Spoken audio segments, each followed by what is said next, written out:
So, basa na ako ang book ni Robert Kiyosaki. Isa na yun ang sinunod ko una-una. Do not work for money. Let money work for you. So, saon man na guys, kung wala ka negosyo, magsige kag trabaho 24/7.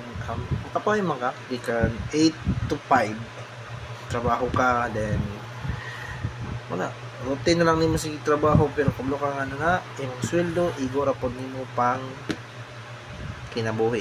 So, para di lang ka mamatay, mura na imong sweldo, para di lang ka mamatay, makapalit kag simple nga wants nimo. Pero kung gusto pag freedom, ingon ni Robert Kiyosaki, mag-build tag wealth. And wealth is not a money. Wealth is our thinking. So the way we think, the way we see things. Ano na siya. And isa po dire is karon dili na gud kay applicable ang kuan ka ng study para mabunahan ka o makwartahan ka. Study para kuan kay karon kag may mga sahod. Sa una dagko na nga mga sahod kay ang inflation as ato dili man kay grabe, pero karon tungod sa inflation kwarta gamay lang kay value. So kailangan mo mo build your wealth, mangita tag mga skills nga mas dako jud siya mga income. Kay kung work man god is ka maintain na yung kwarta 25,000, 30,000 kamay na kay nasa sa kambulan. So kailangan tag mga skills. So isa sa nakita na ko ani is ang trading and business.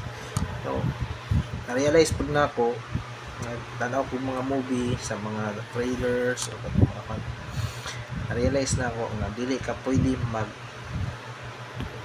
trading, ang dinagko na kay income sa trading tapos wala ka negosyo. Ano man ang bangko mo hold sa imong money. So kailangan na kay business kay para dito nimo kuhaan ang imong tax ug dito nimo isulod ang imong mga kwarta sa imong trade. Dito nimo isulod sa imong business account ng bangko para dili kay question, dili kay i-hold na siya.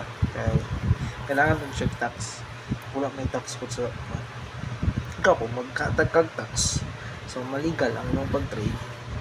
Pero sa tuwa karon nito maka-income kag dako mo sobrang 500,000 ibutang nimo dito sa imong bank account personal wa kay negosyo matingala gyud ang bangko.